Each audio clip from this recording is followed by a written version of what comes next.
Hi, I would like to welcome you to finding joy and balance in your everyday life as a parent. My name is Angela Gonzalez, Dr. Angie, and I am the founder and CEO of Dr. Angie's Place, located in Norco, California. Now, today's talk is called Finding Joy and Balance in Your Everyday Life as a Parent, but it is really for anybody who is looking to just elevate that feeling of peace, calmness, joy, and happiness that they're experiencing on a daily basis. So, this is kind of an extension of a talk I did live at a convention over the past weekend. And there was a lot of interest. So, I decided to come on to Google Hangouts. And this is only my second Google Hangout. So be gentle with me. And expand on this concept of joy and happiness and how we as individuals, as human beings, are here to be able to experience what this life feels like in that state of joy and happiness. So, what I would like to invite you to do is to first think about or imagine an happiness scale. Now, on this scale, I'd like you to see the numbers 1 through 10.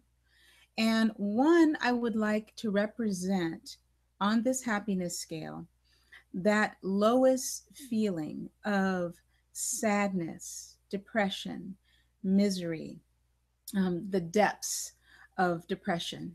And I'd like 10 to represent that feeling of almost nirvana, of pure joy, pure happiness, peace, and calm. That place that you've probably been a few times in your life where you can almost just cry because you're so filled with joy, like maybe the birth of a child or something like that. So now that you have this imaginary happiness scale, I'd like everyone who's watching the video, please, to play along with this. And I'd like you to first take a deep breath and close your eyes. Now, what I'd like you to think about is this happiness scale.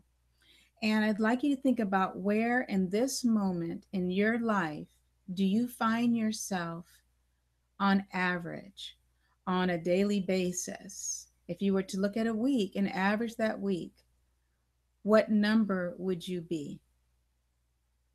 And be honest with yourself. Open your eyes. And I'd like you to think about if you don't see yourself, if the number that came up in that exercise for you was not a 7 or better, then there's things we can do that can help increase our perceived happiness. So, why is it important to be happy? What does that even mean? I mean, happiness is going to be different from person to person. So, happiness is important for a few reasons. There's an amazing new field of psychology that's opened up over the past several years. It's called positive psychology. And they are doing research into the benefits of living your life in this more positive emotional vibration or positive emotional state. And there's a few things that we know about the power of happiness. For one, we know that being happy, people who perceive themselves as happier actually have increased or better immune systems. That means that they have less disease, they have less acute and chronic disease. We also know that people who perceive themselves as happy tend to be like the pebble thrown into a pond. So when you throw a pebble into a pond, the way it ripples out, something that I call the ripple effect. So if you have an individual in a household who tends to perceive themselves as happier and they're living their life in a higher rating on that scale of 1 to 10, the people around them tend to perceive themselves as becoming happier as well. The other thing that we know is that people that can perceive themselves as happier tend to say that they have better sleep. They feel more rejuvenated. Also, they perceive themselves as have a higher level of energy on a daily basis. They tend to take things less personally, so they find that they are less defensive in situations where they're dealing or communicating with others. And when we're talking about parenting, it's very important Because when we talk about increased perceived happiness, these individuals also perceive themselves as being more tolerant, and those around them perceive them as being more tolerant and more patient. So there is power in the idea of increasing our level of happiness. So what I'm hoping is that by listening to this video and maybe taking to heart and practicing a couple of the things that we talk about, or at least increasing your understanding of some of these things that we can do, you're going to be able to increase your perceived happiness by at least one. And I think that would be of value for all of us. So when we are talking about happiness, I believe that people come here with different levels intuitively of happiness. So we have people that come here on this earth and they're kind of half full or half empty kind of people. Would you agree? We all know these different types of people who have a natural state of being that is kind of one way or the other. What we're also learning in positive psychology is that the things that lead us toward happiness or a higher perceived happiness rating on that scale are things that can be learned. So happiness there is an innate portion to it, but it can also be learned, which is very powerful. My younger son is an amazing artist. Now, from the time he was 4 years old, he's been drawing, and he is incredible. He can draw with perspective. That means he can make a drawing and make you feel as if you are standing in a certain part of the room and viewing the room from that perspective. He understands that naturally. Now, I'm not a good artist. You're going to see. I have a couple of drawings I did here. I am not a good artist. But if I decided to go take classes and I would practice what I learned, I could improve my art skills. That's powerful because we know that we can do that with happiness. So we don't have to necessarily talk about just the hand we've been dealt in our innate way in which we respond to situations. We can actually change that. We can actually improve that. But how do we do that? That's what this video is about. So at the end of the video, I'm going to give people a chance to either stay on the broadcast and get some specific information about a program I've created, which is called the Everyday Parent Fix-It Manual.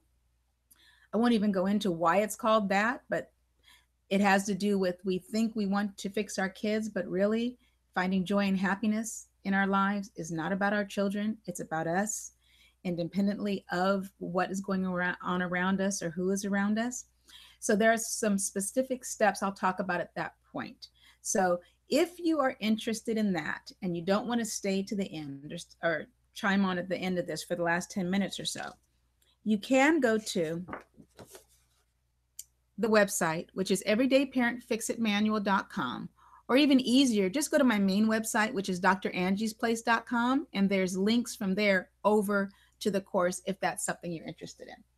So we're going to just talk about 2 different strategies that we can begin today with this little bit of understanding to increase our happiness scale. So the first one we're going to talk about is perception. And the second one we're going to talk about is life balance. So let's start with perception. So what is perception? Perception takes into account 2 separate things. This is where you get to see my drawings. No laughing, unless you're laughing with me, not at me. She's cute, right? So the first thing it takes into account is our sensory input. All the information that we bring in from our environment through our senses, through our vision, through our hearing, through our smell, that's a nose, through touch, and through taste. So through our 5 main senses, that sensory input that comes in. And I'm also going to add another sense that we know that we have, and we have that sense of intuition. We know that sometimes we just know that something's going on, like we know something, our child is sick when our child is not in the room. So let's look at those 6 different ways that we bring information in. Now, once we bring the information in, we get to analyze it. And we analyze that sensory information through what we're calling our internal predictions. So, and our internal predictions are based on a lifetime of situations, circumstances, events, what our parents told us, different situations we've been in, and our biases.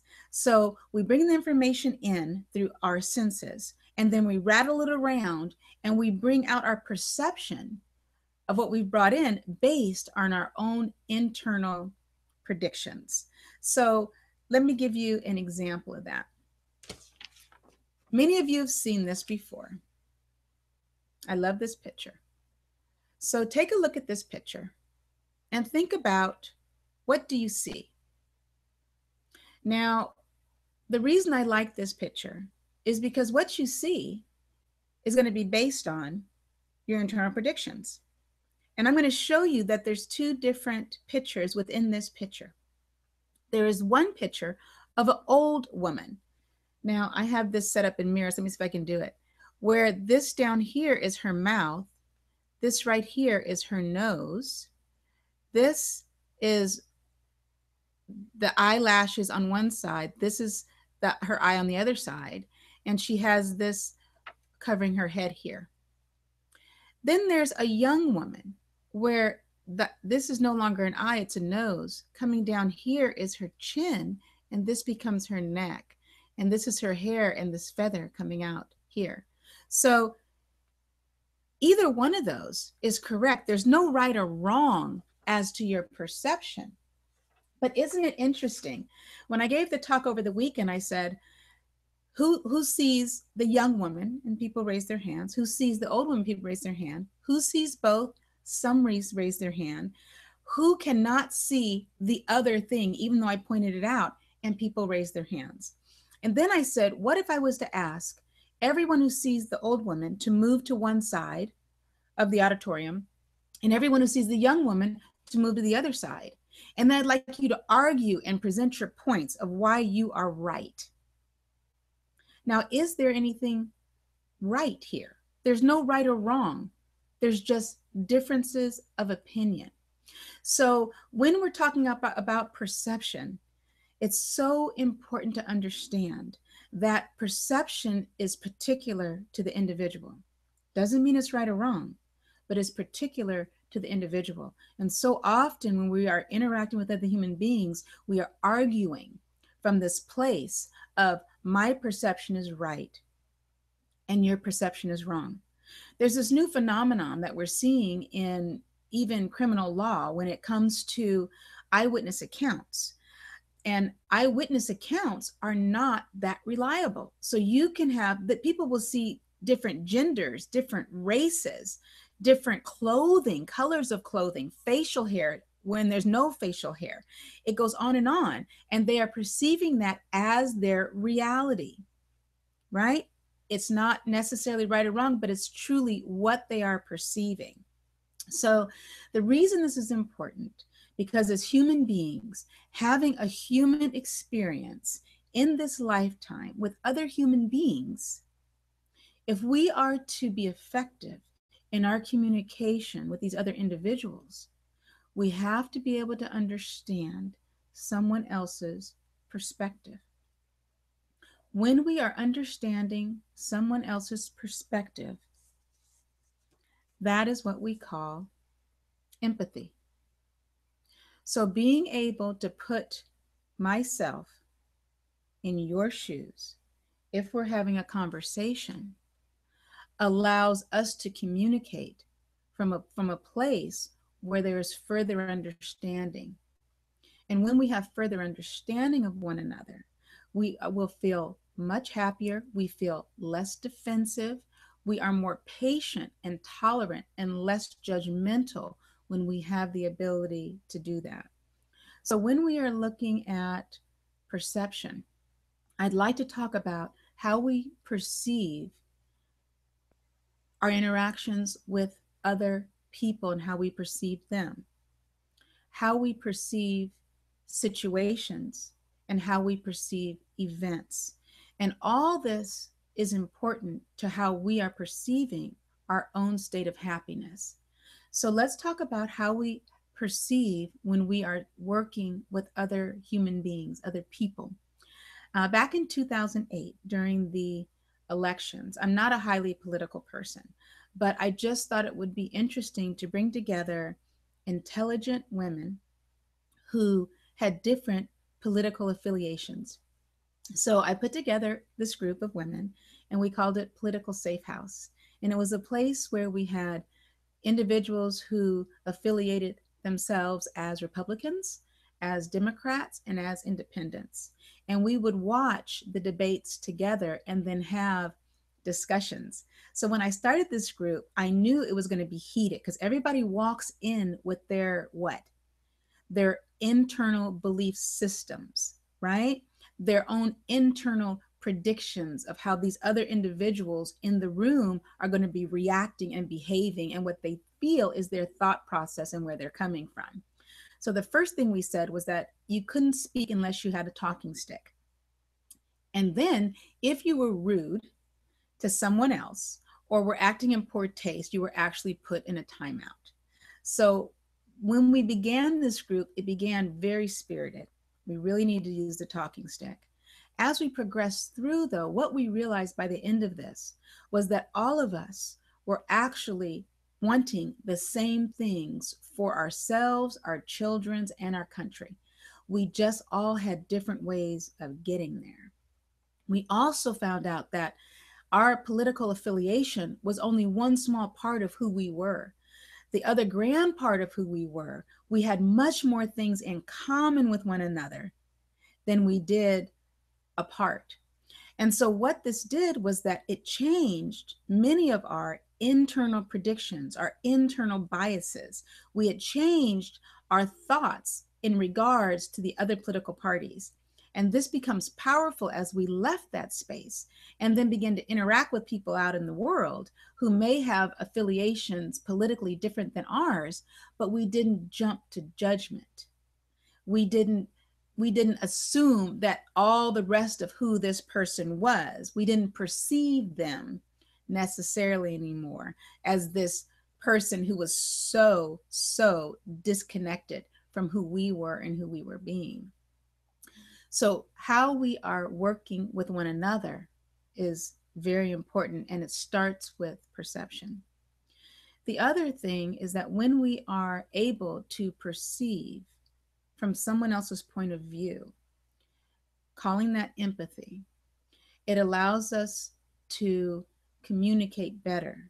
So when we are actually in a process of communicating one-on-one with somebody, and we can actually hear what they're saying, because what we choose to do is not to begin to perceive what they're saying based on our internal predictions.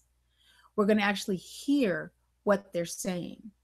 And when we do that, we tend to be able to communicate and understand that person much better. Also, it tends to put us in a less defensive state of being. For example, I talk about the husband that tells his wife, you know, sweetheart, you look beautiful today. I love you in that dress. And she starts to bring that information through her internal predictions and how she feels about herself and her core belief systems about how she's overweight or how she's not pretty. And she begins to wonder, so what is he saying? Does he think I'm fat and so this one doesn't make me look fat? Is it the way I have my hair today? Does he saying he doesn't like it when I wear it those other ways? So we begin to change, and our perception is that oh, we're fat, we're usually ugly, so what did I do today that's different? When all he may be trying to do in that moment, because he's feeling in a good mood, is to give the woman he loves a compliment, to lift her up.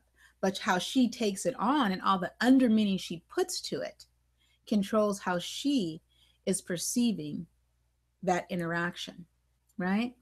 And when we're talking about communication with other individuals and how we perceive it, one thing I want you to understand that is so important, especially as parents, is that there is no body, there is no thing, there is no situation that can make us feel anything. So when I hear parents say, when he does that, it makes me so mad, he makes me so mad. What I would say is that your child cannot make you mad. Whatever they're doing or whatever they're saying or whoever they're being in the moment is just what it is. How you respond to it, how you perceive it, that is what controls the emotion. So perception is so important because it controls or governs our actions and emotions in any given moment. We are responsible for how we are responding. And that starts with being responsible for how we are perceiving anything. So we talked about perception, how it's important in communication, because if we are communicating well, we will automatically increase our level of feeling of peace, our our level of calmness. We will feel less defensive and we will feel less in judgment of others and we will feel less judged. So now let's talk about situations and how we perceive situations. A great example for this is something that is happening, I'm sorry, right now.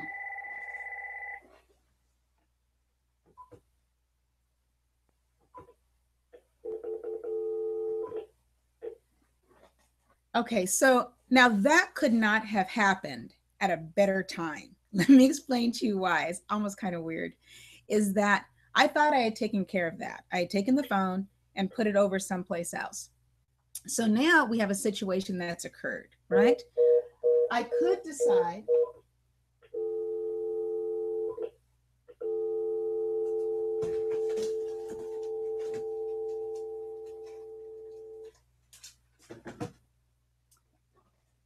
Okay. So I could decide to say, oh my gosh, this is live. This is what's happened. I'm so embarrassed. Oh my gosh. Oh my gosh. That's could be a possibility. I mean, I wish it didn't happen. Doesn't mean it was a good thing that it happened. But how I perceive it, how I decide to move forward um, with the rest of this is completely on me. So what I'm choosing to perceive in this moment, in this exact situation, and I promise you, I didn't plan this, is to move forward, understanding that this is a perfect example of how I am responsible, you are responsible for how we perceive a situation. So let me go and tell you about the situation that actually happened this morning that is also representative of how we perceive a specific situation. My younger son is having an event right at this moment that is celebrating him and his artistic talents. And he won a scholarship to go to this art camp at the Art Institute of the Inland Empire. And today is the culmination of this entire week. And I don't get to be there because I was dedicated to being here with you to do this Google Hangout. So my older sons, my 21-year-old and my 19-year-old, are going in my place to to celebrate my youngest son, my 16-year-old. So what I understood when I realized that we had this conflict was that what an amazing time for my older sons to be able to step up and for them to continue to build this bond of family and love with their younger brother. So I can say from the bottom of my heart that I am excited and happy, and I think it's perfect that they are getting to go be in my place and to celebrate this with their younger brother. So, how we perceive a situation at any time is paramount to how we are feeling in the given moment. So, I can tell you with those two things, how we communicate with people and how we look at every event or every situation, rather, that's going on is paramount to how we perceive happiness, right? Because how we perceive it is completely up to us. Nothing from outside of us can determine how we're feeling. So let's talk about this last thing, which is events. Events in our lives and how we choose to perceive them and move forward with them. Now, when I was 12 years old, I had a very traumatic event occur. And because of that event, I ended up being a witness in a trial that lasted for a while. This was a very, very difficult time where in that part of my life, I was probably in a happiness rating scale of around a 2. I was not happy being here. I was wishing I was no longer in this world. I was at the depths of despair and depression. So many days, probably a 1, but on average, probably around a 2. So now that is a major event that occurred in my life. Do I wish it occurred? No, of course not. I'm not saying that when we are in the depths of an event that we do not have the right in that time to feel misery, sadness, anger, frustration, terror, fear, all of those things. But if I allow that event to govern my life and how I'm feeling on a daily basis in my present life, that's on me. So, what I can do and what I find power in is that to do something with major events like that, which we call reframing. And so, the way we reframe an event is we look at who we are now, what positive things have come out of that event. And that will be really hard for some people to do, and I understand that.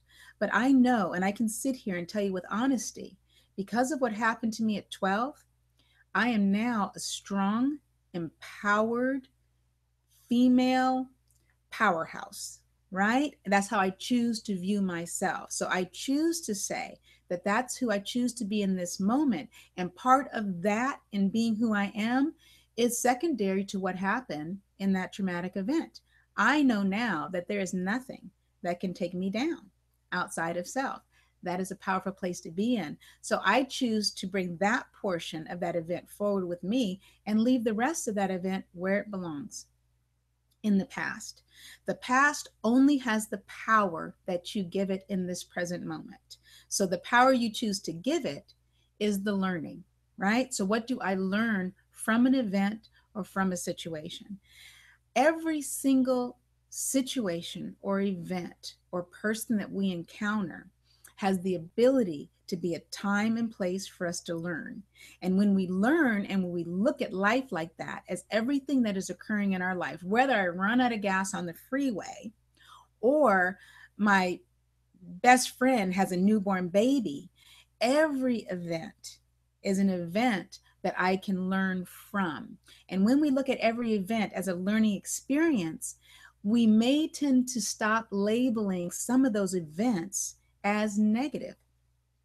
Not being able to attend my son's program today is not a negative if I choose it not to be. I choose it to be a time where my sons get to grow and come together in who they are as brothers. It's all how I decide to perceive it. So, perception is so fundamental in how we are going to move forward and how we're going to grow on our happiness scale. So, what I would say, just in summary of perception and how we're perceiving things, is that we can look at how we perceive our interactions with other people. We look at how we perceive individual daily situations, and then we look at how we perceive grand events that occur in our lives. And when we're talking about dealing with other people, we look at empathy. So whenever we are dealing with other human beings, stepping out of ourselves for a moment, putting ourselves in their shoes, seeing it from their eyes will give us a better understanding of why they are reacting and feeling the way they're reacting. And then we get to choose how we're going to react based on that new understanding. And then when we're talking about situations, deciding not to label any of them in this given moment, in this given day, that a situation, whatever is happening, is just that. It is just a situation. It is just a mild daily event. And we can decide whether or not we're going to label that as negative. Oh, that guy, that jerk cut me off and he's this, and I'm going to get all mad and angry. Or possibly empathy. What's going on with that individual? Do they need to be somewhere? Maybe they cut in front of me because I'm the individual who's going to back off, give them space, and is going to help prevent an accident. How I perceive it is on me. And then going into an event and deciding if I need to, if I'm feeling so negative and angry and all those lower level energies and vibrations that don't make us feel good, any of those energies or vibrations that are pulling me down that lower end of my happiness scale, every time I relive that picture of that event in my mind, I can decide to reframe it. And what part of that event am I going to decide to pull forward with me so I can grow and learn and step into my power? So I hope that helps. That is a little summary of perception and why it's so important. The next thing I'm going to talk about is just very short. It's a huge, huge part of finding joy and balance in our everyday lives as parents or even not as parents. But I'm only going to cover one tiny aspect of it right now. We go into it much more depth in my e-course, the Everyday Parent Fix It Manual. But this next part I want to talk about is life balance. And what is life balance? We hear that a lot. We hear people, they draw these life pies that have, finances, family, work, career. And I think there's a place for those, but I think that's also a very cookie cutter way of looking at things. I think everybody is an individual, and life balance looks different to everybody. Everybody individually needs a little bit more of this or a little bit more of that. So, what does life balance mean? Life balance means living your life in harmony. And so, what does harmony mean? Harmony means when you have the consistent, cooperating parts all playing their roles together that come together in this beautiful piece that feels like peace, calm, and relaxation. Think about an orchestra that plays in harmony. You can hear one part of that, and then they bring in another part, and it just accentuates this, and all together it sounds just that much more beautiful. That's what we would like our lives to feel like.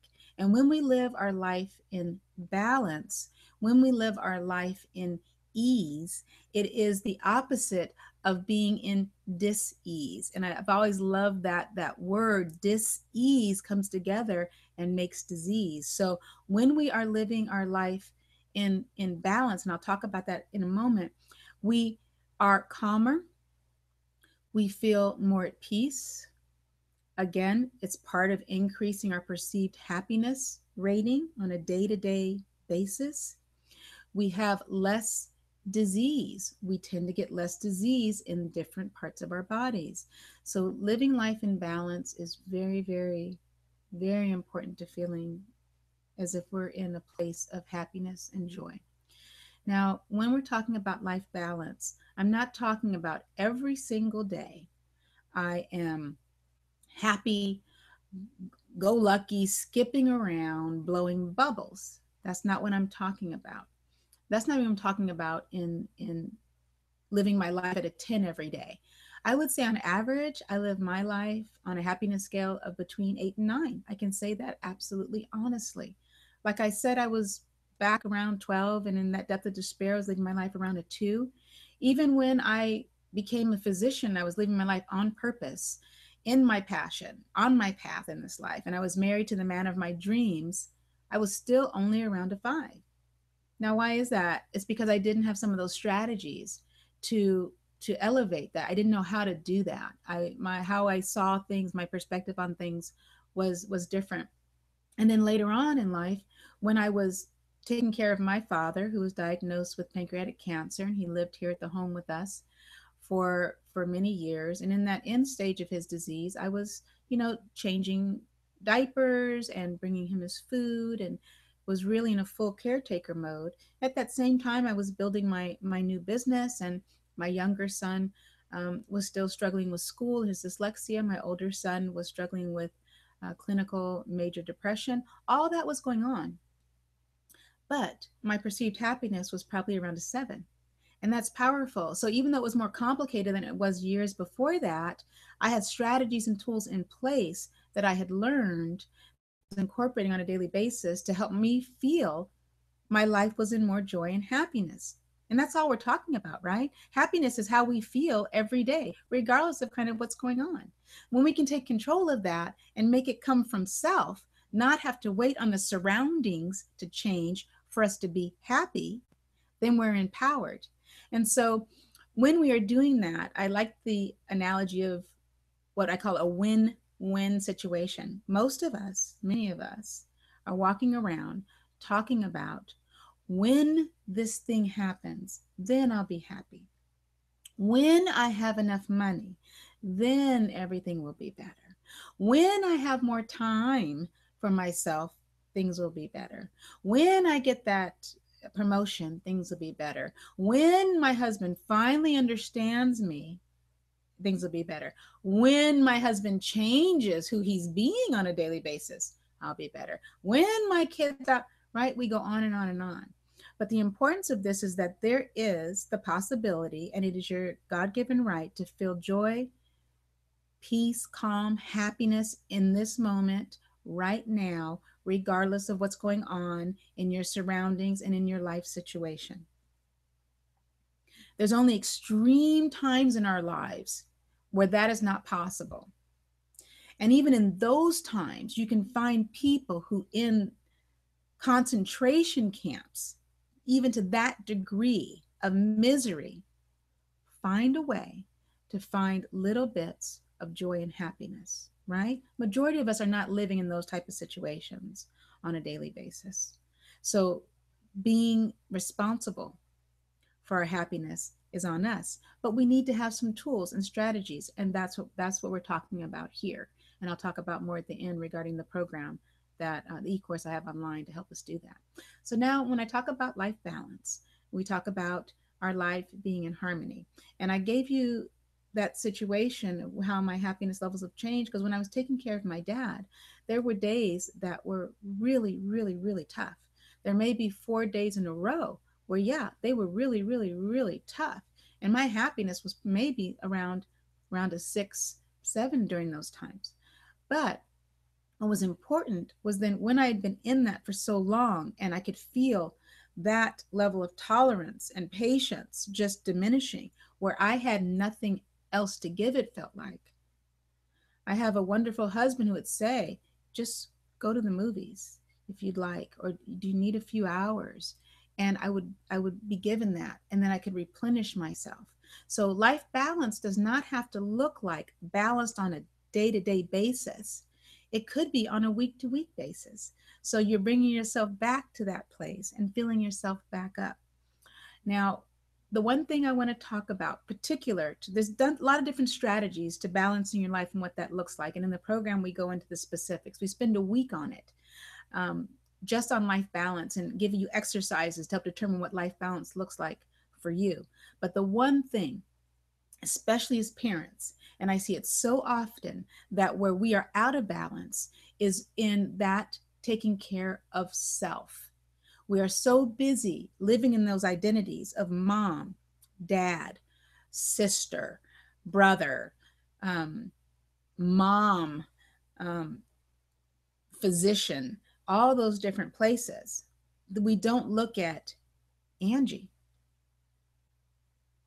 separate from all those other identities I had placed on myself, but just me and what that means for me, and how important it is for us to find time for ourselves. Lisa Nichols is an amazing motivational speaker, and I went to an amazing program that she puts on called Motivating Teen Spirit. And if you have a chance as a parent to get there with your children like I did, it's life changing. So I would highly recommend, look that up, Motivating Teen Spirit, Lisa Nichols. See if you can get to one of her weekend workshops for families. But she did this amazing visual, and I don't have it here, so let's pretend. Imagine you have a cup, okay? A cup, like a nice cup that you would drink a big thing of latte out of, right? And underneath that cup is a saucer. The cup represents self and how full we feel. So imagine what we normally do is we take a little bit of water and we pour it in this cup and we put the water down, right? And then one of our kids says, oh, mom, I need you to drive me here. I need you to do this. So we give to them from our cup. Here, sweetheart, have a sip. Take some. You need a little bit more? Okay. Oh, you're really, really suffering today? Here, take some more. and we look down and our cup's empty. So then we go and we try and fill it up just a little bit more. And then we go take a sip, and then someone's like, oh, we need some. We're constantly giving of ourselves, constantly giving of ourselves. The visual that Lisa Nichols gifted us with was taking this water, pouring it into this cup until the cup overflowed, and then continuing to pour into this cup, filling self up. And then what happens is that the water begins to run over and into the saucer. And then when someone needs something, we take our nice full cup and we give to them from the saucer. When the saucer's empty, we're still full. Put that back down, fill ourselves up a little bit more till it runs over so we can give from our saucer. So instead of giving from the depths of our soul until we are completely empty, and you guys, if you're parents, you know what I mean. When you get to that point where you are just feeling as if you have nothing else to give, and someone comes up and they need that one more thing, and we snap, we bite their heads off. We tell them, stop doing that. You're driving me crazy. Why are you doing that? We have no more left. When we give from our saucer, we give from a place of tolerance and patience because we are completely full. So how do we fill ourselves up? That is dependent on you. In my e-course, I talk about how I used to think I should go take a bath. So when I needed to relax, you should go take a bath. That's what the Calgon commercials, everyone says that's what women do. And you light the candle. So I go get in the bath, light the candles, sit there for 5 minutes and go, done, and get out, right? And be like, I don't feel any more rejuvenated. What I found I love to do is I love to do projects. So I love to redecorate a room. I love to build something out of wood and stain it and paint it. That is something that rejuvenates me. Massages rejuvenate me.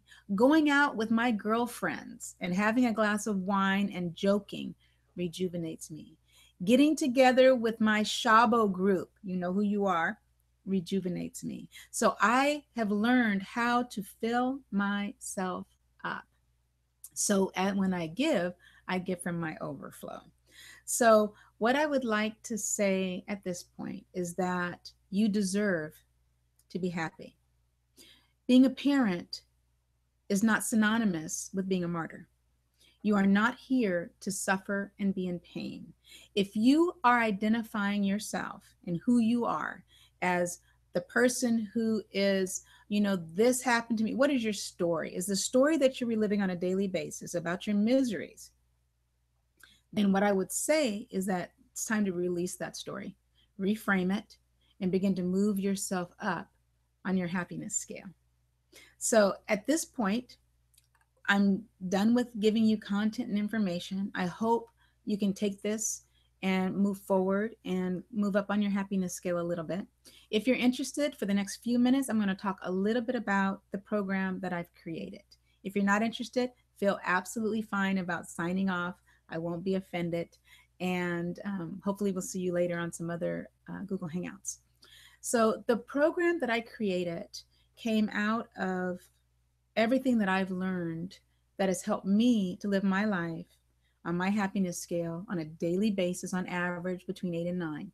Now, that does not mean that I'm never angry, sad, frustrated, ticked off, and all those types of more lower energy negative emotions. Of course, I still experience those. I'm a human being. But because I have tools and strategies in place, I don't spend a lot of time in that place, maybe an hour, maybe a couple hours. At the worst, if it's a big thing that I need to deal with, a day. Because when we are in those negative emotions, when we're in those lower frequencies, we really block ourselves off from the ability to problem solve. We really block ourselves off with letting something come through that is going to help us to move forward and out of that situation. So we get stuck, and we don't want to be stuck in our own minds, playing this negative tune over and over in our heads. So once I developed some strategies for that and found I was working with the parents of the kids I was working with in my private practice, and I was helping families to come back together, helping moms, kind of helicopter type A kind of moms, see their children who are struggling with learning differences from a new perspective, and all of a sudden the whole family's happier. I decided to kind of find out, well, what is exactly going on here? What strategies, what do these look like? What can I call them? And I created an online e-course because I know everyone doesn't have time, because we're busy, because we're parents, most of us, to get some place for the information. So I developed the Everyday Parent Fix-It Manual. Now, the Everyday Parent Fix-It Manual is broken down into 3 different stages. Stage 1 is the foundation. It's the most important. It is about changing how we are being as an individual. Would you agree that we do not have the ability to change anybody else? So the only person we can be responsible for really in how they're being and how they're showing up is ourselves. So how do we change that? That's the longest part of the 3 stages. It's stage 1, and it is about self. It's an 8-week e-course that is delivered to your inbox 1 week at a time. I did that because I don't want people thinking, oh, I know I've got that part. Let me just skip over to here. We may think that we understand perception. Perception is one of the weeks, so is life balance. We may think we understand that, but until we really break it down, we hear it and we get to work in the workbook and do the exercises for a week, we really don't know what parts of that concept we may be missing. So it's really important that stages 2 and stages 3 are not even available to people who have not done stage 1. So stage 1 is 8 weeks and it is $147. You can go to everydayparentfixitmanual.com. And you go down to the bottom and it says start here, and you can go right on over and you can begin that course today if you want to. You can also go to drangiesplace.com and that will have the link over to the Everyday Parent Fix-It Manual site where you can download the e-course. Now, the second stage is about how we now, with this new sense of self, this new perspective, this new ability to perceive, we are walking around at a higher, probably at least 2 or 3 points higher on our happiness scale as ourselves, regardless of what's going on. Stage 2 is going to help us, especially as parents, begin to identify within our family how we can actually help from a conscious place with specific tools and strategies, raise that happiness level of all of those around us. Actively do that. We talk about things like love languages. Do you know that everyone perceives love a little bit differently? My husband is one type of love language is what he has, and I have a different one. So what's so important, though, is that we know each other's love languages. So when he is trying to fill me up, he knows how I perceive love. Mine is words of affirmation. So he'll say, sweetheart, I really appreciate what you're doing. Dinner was great. I love what you do for our family. I love the way you love the boys, right? And so I feel full.